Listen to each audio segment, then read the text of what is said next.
Hello guys, আমি মাধুরী চলে এসেছি আজ আবারও তোমাদের সাথে আরও একজনের বিষয়ে শেয়ার করতে। সে হলো আমাদের বঙ্গাল মন্টি ও বেবি মাম মন্টি চ্যানেলের সুস্মিতা দিদি।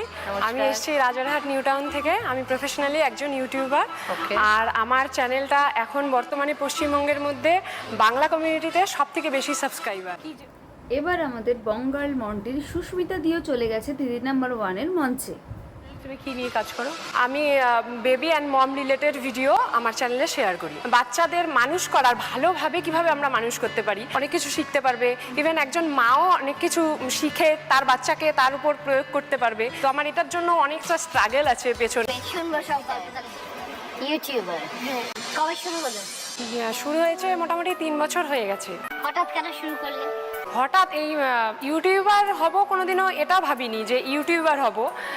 তো জার্নিটা অনেকটা আগের, মানে যখন ছোট ছিলাম তখন থেকেই না ভাবতাম কিছু একটা করতে হবে। তো তারপর প্রথম ধাক্কাটা জীবনে প্রথম আসে যখন আমার বিয়ে হয়ে গেল 19 বছর বয়সে। আমাদের সুস্মিতাদির খুব ছোট বয়সে বিয়ে হয়ে যাওয়ার পরেও সে কিন্তু থেমে থাকেনি। সে কিন্তু প্রতিটা মুহূর্তে চেষ্টা করে গেছে কিভাবে জীবনে দাঁড়ানো যায়, কিভাবে একটা নিজের পরিচিতি তৈরি করা যায়। এত কম বয়সে বিয়ে করলে কেন? আমি যেখান থেকে বিলং করি তো ওখানে না এরকমই ব্যাপার আছে যে সব মেয়েদের একটু তাড়াতাড়ি বিয়ে দিয়ে দেওয়া হয়। তো তখন এতটাই ছোট ছিলাম যে আমি বুঝতেই পারিনি যে ঠিক আছে। তখন ভেবেছি ঠিক আছে, সবাই বলেছে বিয়ের পরেও তো পড়াশোনা করা যায়, কিছু করা যায়। তো আমিও ভেবে নিয়েছি ঠিকই আছে, করা যেতে পারে। বাট বিয়ের পরে কিন্তু মেয়েদের আসল ব্যাপারটা সামনে আসে। সুস্মিতাদির চ্যানেল দুটিতে মিলিয়ন সাবস্ক্রাইবার। চলো তবে এবার আমরা দেখে নিই কীভাবে এই জায়গাটা সুস্মিতাদি অ্যাচিভ করলো, তার স্ট্রাগলের লাইফটা কতটা কঠিন। চলো এবার দেখে নেওয়া যাক। কতটা স্ট্রাগল, হাজবেন্ড নিয়ে, সংসার নিয়ে, শ্বশুর শাশুড়ি সব নিয়ে পড়াশোনাটাকে এগিয়ে নিয়ে যাওয়া অনেকটা বড় ব্যাপার। বাট আমার হাজবেন্ডের সবসময় সাপোর্ট ছিল। থেকে আমি গ্র্যাজুয়েশন কমপ্লিট করি, MBA কমপ্লিট করি। তো করার পর আমি জবও জয়েন করেছি, জবও কিছুদিন করেছি, কিন্তু তারপর আবার কনসিভ করে ফেলি। ওই যে বলে মেয়েদের স্ট্রাগল। তখন আর জবে যেতে পারছি না। বাচ্চাটা যখন একটু বড় হলো, 1 বছর হয়ে গেল মোটামুটি, তখন আবার ভেবেছি আবার জবটা জয়েন করব, কন্টিনিউ করব। বাট তারপরেও সেটাও হলো না। মানে আমরা ব্যাংককে চলে গেলাম হাজবেন্ডের জব পারপাসের জন্য। ওখানে গিয়েই আবার একটা বড় ধাক্কা, লকডাউন হয়ে গেল।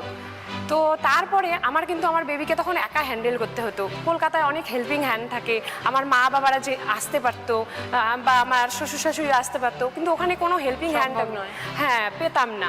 তো তখন খুব আমার প্রবলেম হতো, মানে ওকে একা একা কীভাবে হ্যান্ডেল করব। মানে আমি নিজেও ছোট, এরকম একটা অবস্থা। তখন আমি না ইউটিউবে সার্চ করতাম যে কিভাবে বাচ্চাকে হ্যান্ডেল করা যায়, বা তখন সেরকম কোনো বাংলায় ভালো এরকম কোনো চ্যানেল ছিল না। তো তারপর মনে হলো, মানে হাজব্যান্ডের সাথে এই ব্যাপারটা ডিসকাস করতাম। ও বললো কেন তুমি স্টার্ট করো, শুরুটা তুমিই করো। তো তোমার কি কি প্রবলেম, আরও তো অনেকের এরকম প্রবলেম হয়, তুমি তাদের থেকেও টিপস নাও। তোমার যারা সাবস্ক্রাইবার হবে তারাও তোমাকে কমেন্ট করে জানাতে পারবে। তো তারপর আমি স্টার্ট করলাম। বেবি মম নিয়ে একটা ভিডিও ভাইরাল হলো। তো তারপর আস্তে আস্তে ভিউজও বাড়তে থাকলো। তারপর এত লোক কমেন্ট করতো, মানে আমি নিজেই অবাক হয়ে গেলাম যে লোকের এত সমস্যা আছে এই ব্যাপারটা নিয়ে। তো তারপরে তো আমার এই জার্নিটা তখন থেকে আমি আরও বেশি জোর দিতে শুরু করলাম যে না, আমার এটা নিয়ে ভালো করে কাজ করতে হবে। তারপরে আমি ডক্টরের পরামর্শ নিয়ে ভালো ভালো ভিডিও সেখানে শেয়ার করতাম, তারপরে রেসিপি শেয়ার করতাম। তো আমি কি করি এখন, স্টোরি টাইপের বানানোর চেষ্টা করি। স্টোরি টাইপের বানিয়ে আমি প্রেজেন্ট করি দর্শককে, যে মনে করুন একটা বাচ্চা খাবারের কিন্তু গুরুত্বটা বোঝে না, খাবার অপচয় করে। তো আমি একটা স্টোরি মেক করি যেখানে বাচ্চাকে দেখানো হয় যে দেখো অনেক মানুষ কিন্তু খেতে পায় না, এই জন্য খাবারের অপচয় কখনো করা যাবে না।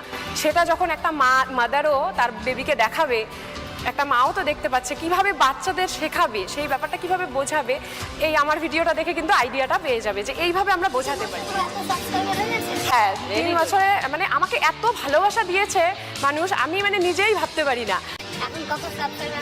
এখন হচ্ছে 62 লক্ষ সাবস্ক্রাইবার আমার চ্যানেলে। আরেকটা আমার চ্যানেল আছে লাইফস্টাইল ব্লগিং, ওটার মধ্যে 13 লক্ষ সদস্য। খুব ভালো লাগলো সুস্মিতা কথা বলে। আমার অনেক শুভেচ্ছা রয়েছে তোমার যে। All my good wishes. ভালো থেকো। এবার আমরা খেলা শুরু।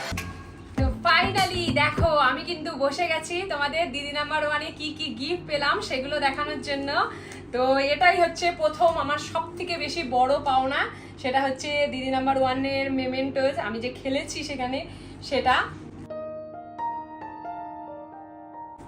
তো এটা পেয়েছি আমি ওখান থেকে। তারপরে দেখো বড় একটা গিফট, তো এই যে এই বড় একটা মোড়ার মতো, এটা আবার লন্ড্রি বাস্কেটও বলতে পারো। এটার মধ্যে অনেক জায়গা আছে ভেতরে, ওটার মধ্যে জিনিসপত্র রাখতে পারো, এটা বন্ধ করে রাখলে আবার উপরে কিন্তু মোড়ার মতো তোমরা ইউজ করতে পারো।